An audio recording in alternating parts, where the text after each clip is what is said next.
नमस्कार, राधे राधे, जय Shri Krishna. Welcome to my YouTube channel Radhe Krishna blog. I hope आप सभी एकदम मस्त होंगे और आशा करता हूं कि राधा रानी की और श्री रमण बिहारी लाल के आशीर्वाद से आप सभी एकदम स्वस्थ होंगे और आप सभी के ऊपर ठाकुर जी का असीम कृपा होगी। आज हम आए हैं वृंदावन में स्थित 8 जो गाँव है उस 8 शहर की तरफ से रास्ता जाने वाला, उस रास्ते से कुछ ही दूरी पर स्थित है वृंदावन में श्री वेलवन।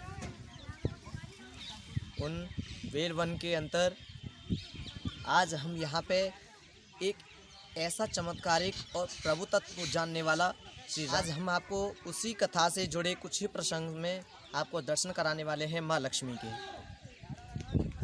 यहाँ पे बताया जाता है कि लक्ष्मी जी एक बार भगवान श्री कृष्ण से नाराज होकर के यहाँ पर आकर के विराजमान हुई थी और ये उस समय की बात है जब भगवान श्री कृष्ण 16,108 रानियों के साथ पे यहाँ पर रास रचाने के लिए जब आए थे, तब माँ लक्ष्मी ने भगवान श्री कृष्ण से उस रास में आने के लिए उन्होंने अपनी जिज्ञासा को प्रकट किया था। उस जिज्ञासा को प्रकट करने के पश्चात भगवान श्री कृष्ण उन्हें लेकर के यहाँ पे भी आए थे। यहाँ से कुछ ही दूर पे जाकर के निधिवन है जहाँ भगवान श्री कृष्ण ने रास को रचाया था। और यहाँ पे जब राधा रानी भगवान श्री कृष्ण ने उनसे कहा था गोपियों से कि इस रास मंडल में केवल वही गोपी प्रवेश कर सकती है जो कि गोपी गांव से होगी। गोपी गांव से सुनने के पश्चात सभी गोपियों ने माँ लक्ष्मी को वहीं पर ठहरने के लिए रोक दिया, जो कि निधिवन से काफ़ी दूर था। और यहाँ आने के पश्चात माँ लक्ष्मी वृंदावन की तरफ मुख करके आज भी उस मंदिर में भगवान श्री कृष्ण की प्रतीक्षा करते हैं ताकि वहाँ से आकर के भगवान श्री कृष्ण उनको दर्शन दें, उन्हें रास के दर्शन कराएं। लेकिन अभी तक भगवान कृष्ण उनके पास नहीं आए हैं। लेकिन बताया जाता है कि पौराणिक कथाओं के अंदर भगवान कृष्ण ने जब रास रचाई थी तो उन्हें इतनी प्रबल भूख लगी थी कि यहाँ पे जब माँ लक्ष्मी के पास आए तो माँ लक्ष्मी ने अपने धोती के एक पल्लू के फाड़ करके उसमें आग लगा करके भगवान श्री कृष्ण को उस पर खिचड़ी पका करके खिलाई थी। तो आपको मैं बता देता हूँ कि यहाँ पे खिचड़ी का भी भोग लगाया जाता है। तो आज हम उसी कथा से लेकर के यहाँ पे आपके सामने टॉपिक आए हैं। बने रहिएगा एंड तक हमारी वीडियो के साथ और चलते हैं आपको हम अपने दर्शन कराएंगे वेलवन के अंतर माँ लक्ष्मी जी के। आज महालक्ष्मी जी गोपाल जी मंदिर वेलवन, ये मंदिर का प्रांगण है और यहाँ पे मंदिर प्रवेश में हम आपको लेकर आए हैं और सीधे चलते हैं श्री लक्ष्मी जी के दर्शन। और इस समय आप देख सकते हैं कि हमारे पीछे माँ लक्ष्मी जी का मंदिर है। सीधे आपको दर्शन कराएंगे माँ। और ये मंदिर के प्रांगण में यहाँ बताया जाता है कि पौष के मास में यहाँ पे माँ लक्ष्मी ने भगवान श्री कृष्ण को खिचड़ी बना करके पकाई यहाँ पे उनको यहाँ ये भोग प्रसाद लगाया जाता है और उसी समय यहाँ मेला भी लगता है। और सबसे बड़ी बात मैं आपको ये बताऊँगा कि अब तक यहाँ दर्शन नहीं हो पाए हैं, लेकिन अब आप आपको नज़दीक से यहाँ दर्शन कराएंगे अब लक्ष्मी जी के मंदिर में और यहाँ आपको सीधे दर्शन कराएंगे महालक्ष्मी के।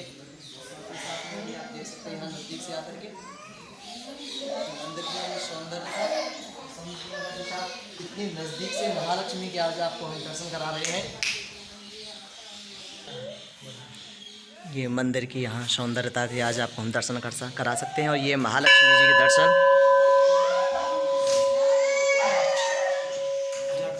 यहाँ भगवान श्री कृष्ण के साथ महालक्ष्मी आज विराजमान हैं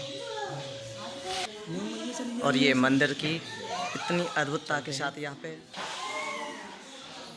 यहाँ भक्तगणों के द्वारा महालक्ष्मी को साक्षात दंडवत किया जा रहा है ताकि महालक्ष्मी आज सभी की मनोकामना को यहाँ पूर्ण भी करती हैं। और जानते हैं आज हम पुजारी जी के जरिए से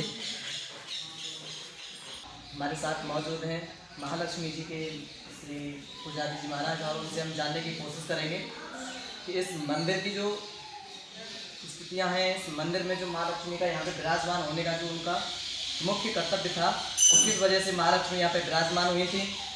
तो हमारे साथ महाराज जी मौजूद है और उनसे यहाँ विराजमान श्री माँ लक्ष्मी जी व भगवान श्री कृष्ण बाल स्वरूप में लक्ष्मी माता हाथ जोड़कर तपस्या मुद्रा में कृष्णा सेवा भाव में जैसे कोई माँ के पास बैठा हुआ हो, जबकि नारायण सभी मंदिरों में सबका स्वामी बन के बैठा है, सबका पति बन के बैठा है, बेटा कहीं नहीं बना, केवल वेलवन के अंदर वात्सल्य भाव में है। जो कृष्णा है ये स्वयं विष्णु है। वैकुंठ में तो विष्णु ऐश्वर्य के साथ था, माया के साथ था, वैभव के साथ था। और ब्रज के अंदर विष्णु कृष्ण अवतार में भक्ति के साथ था, वैराग के साथ था, तप के साथ था, एक प्रेम के साथ था। तो करीब 5,500 वर्ष पहले द्वापर में श्री कृष्ण भगवान ने श्री धाम वृंदावन के अंदर एक महाराज किया। तो उस महाराज में 16,100 थी गोपिकाएँ जो भौमासुर की जेल से छुड़ाई हुई थी, और 8 थी पटरानियाँ जो राजा रानी की अष्टसखियाँ थीं, और स्वयं शंकर भगवान गोपी का रूप धारण करके गोपेश्वर बनकर वो भी इसमें प्रविष्ट थी। तो राज का शुभारंभ किया केशव ने, तो वंशी के द्वारा किया। सर्वप्रथम कृष्णा ने अपनी बैलू बजाई, तो बैलू की आवाज़ तीनों लोगों में गुंजयमान हो गई, प्रकृति थम गई, जगत में सन्नाटा आ गया, केवल वंशी की जरूर को धुनी नहीं है। तो वो आवाज़ वैकुंठ में श्री महालक्ष्मी को सुनाई पड़ी। महालक्ष्मी ने पूछा कि नारायण, ये बंसी की आवाज़ कहाँ से आ रही है? उन्होंने कहा कि वृंदावन से। क्यों? कि वृंदावन के अंदर महाराज हो रहा है। उस महाराज को कौन कर रहा है ब्रो? उन्होंने कहा उस राज को एक छोटा सा बालक है जिसकी अवस्था 8 वर्ष की है, उसका नाम कृष्ण वो कर रहा है। तो उनको अचंबा हुआ, 8 वर्ष की अवस्था 33 कोटि के देव का दर्शन करने के लिए जा रहे हैं, शंकर भगवान भी दौड़े चले जा रहे हैं, तो कोई दिव्य बालक है, तो मैं भी वृंदावन जाऊँगी। तो नारायण को तो पता था ये तो माया है, ये वैभव है, ये ऐश्वर्य है, राधा रानी भक्ति है, राधा रानी वैराग्य है, राधा रानी तप, इसको नहीं आने देगी। परंतु जबरदस्ती करके बैकुंठ से सीधा वृंदावन चल देती हैं। इधर राधा रानी को पता पड़ता है। तो राधा रानी ने सोचा अगर लक्ष्मी जी का राज के अंदर प्रवेश हो जाएगा, उसका तो भाव ही बदल जाएगा, वो तो गोपी भाव बना लेगी, वो साधु जीवन बताएगी, उसको वैराग हो जाएगा। जब महालक्ष्मी को वैराग हो जाएगा तो संसार कैसे चलेगा, इसको तो रोका जाए। उन्होंने श्री कृष्ण भगवान से कहा केशव आप राज कर रहे हो, बैकुंठ से श्री महालक्ष्मी आ रही है, वो तो इतनी सुंदर है कि सभी देवता मोहित हो जाएंगे और आप भी मोहित हो जाओगे, पूरा जगत ही मायावादी हो जाएगा, कोई नहीं जानेगा भक्ति को, दान को, पुण्य को, इसको रोकिए ना करो। भगवान ने कहा चिंता ना करें। तो वृंदावन से 3.5 किलोमीटर दूरी पर यमुना पार करके बेलवन, पहले जंगल था, बेलपत्र के पेड़ थे, लताएं पताएं थी, झाड़ियाँ थी, घना बना जंगल था। तो उस वक्त वृंदावन में भी कुछ नहीं था, केवल तुलसी का बनता, वृंदा तुलसी थी, उसका बनता, इसलिए उसका नाम वृंदावन पड़ा। तो कन्हैया ने यमुना पार लक्ष्मी जी को रोक लिया, पूछा आप कौन कहाँ जा रही हो? तो महालक्ष्मी ने कहा कि मैं बैकुंठ में वास बसने वाली नारायण की आत्मा हूँ, मेरा नाम श्री महालक्ष्मी है, मैं बैकुंठ से आई हूँ, श्री धाम वृंदावन जा रही हूँ। उन्होंने कहा आप नहीं जा सकती हो। तो उनको क्रोध आ गया, क्यों नहीं जा सकती हूँ? मैं सुंदर नहीं हूँ क्या? मैं स्त्री नहीं हूँ? प्रकृति के 3 गुण मेरे अंदर विद्वान है, सत्वगुण, रजोगुण, तमोगुण, जितना भी संसार का ऐश्वर्य सब वैभव है वो मेरे हाथ है। और जो ब्रज की गोपिकाएं, गोबर डालने वाली, छाछ धोने वाली गोपिकाओं को तो रास में प्रवेश मिला है, शंकर पुरुष सोचे उसे रास में प्रवेश मिला है। आप विष्णु की पत्नी श्री महालक्ष्मी से मना कर रहे हो। उन्होंने कहा कि आपको घमंड है ना कि मैं माया हूँ, मैं सुंदर हूँ, मैं ऐश्वर्य हूँ, मैं वैभव हूँ। पहले आप ऐश्वर्य भाव के घमंड का त्याग करो, माधुरी भाव बनाओ, गोपी भाव बनाओ, साधु जीवन बिताओ, वैराग्य लेके आओ, राधा रानी के चरणों की भक्ति करो, तब आना।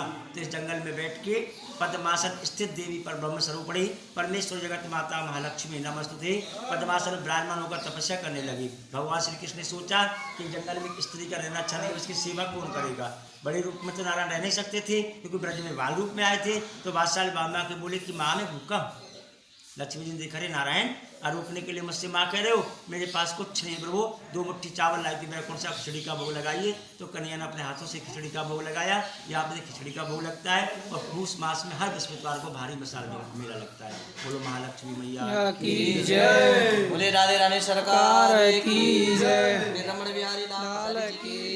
माध्यम से इस मंदिर की महत्ता के बारे में सुना, माँ लक्ष्मी के यहाँ पे आने का प्रायोजन आपने सुना। ये आप देख सकते हैं महालक्ष्मी जी का ये मंदिर है।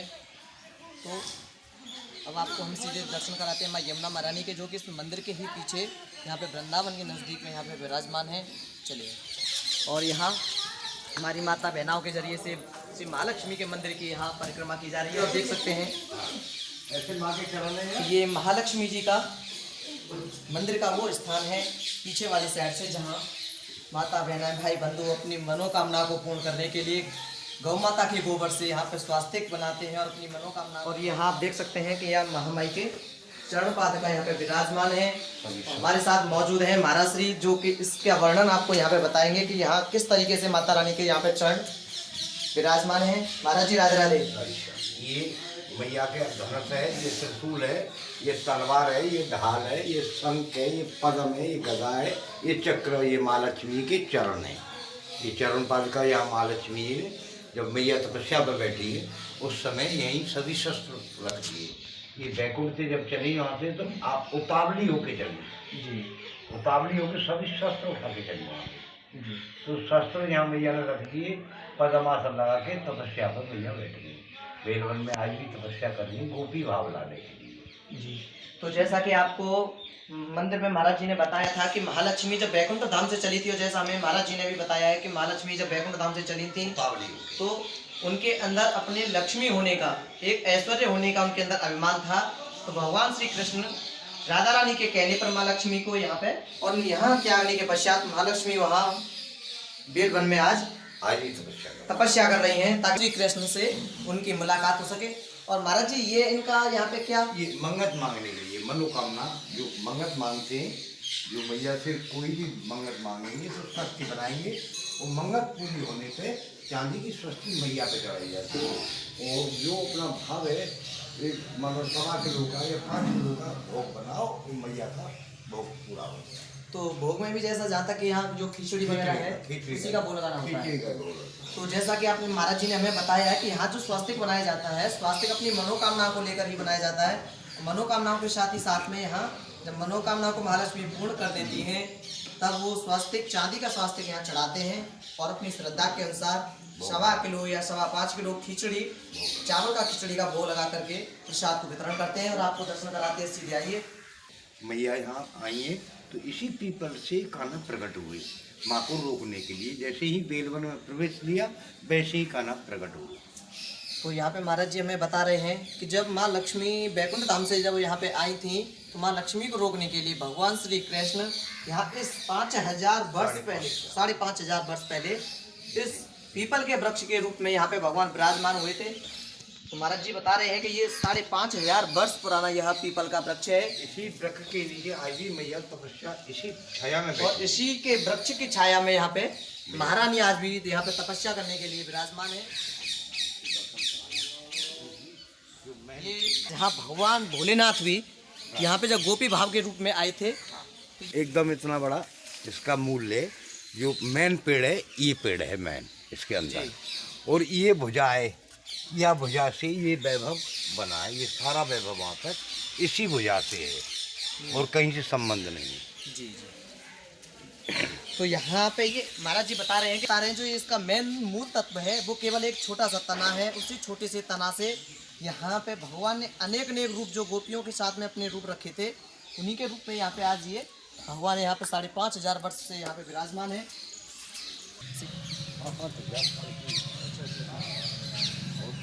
पीछे वाली साइड में बोलती है पीयू के पेड़, जो आपको हम बताइए 5500 वर्ष पहले भगवान श्री कृष्ण यहीं आकर के इन वृक्षों पे वो लीलाएं किया करते थे। वृक्षों पे भगवान श्री कृष्ण बंसी बजाया करते थे और यहाँ गौ माताओं को भी भगवान श्री कृष्ण ने चराया है। तो मंदिर का वो प्रांगण है जहाँ पौष के मास में मेला लगता है, बहुत ही बड़ा मेला लगता है। और साथ ही साथ में आपको मैं एक चीज़ और दिखाना चाहूँगा कि आप यहाँ से देख सकते हैं कि यमुना महारानी यहाँ से बहुत ही मंदिर के दीवार से ही सट करके यहाँ यमुना महारानी बह रही हैं। और तो आशा करता हूँ आपको हमारी वीडियो अच्छी लगी होगी। अगर हमारी वीडियो आपको अच्छी लगी है तो लाइक करें, शेयर करें, सब्सक्राइब करें। राधे राधे, जय श्री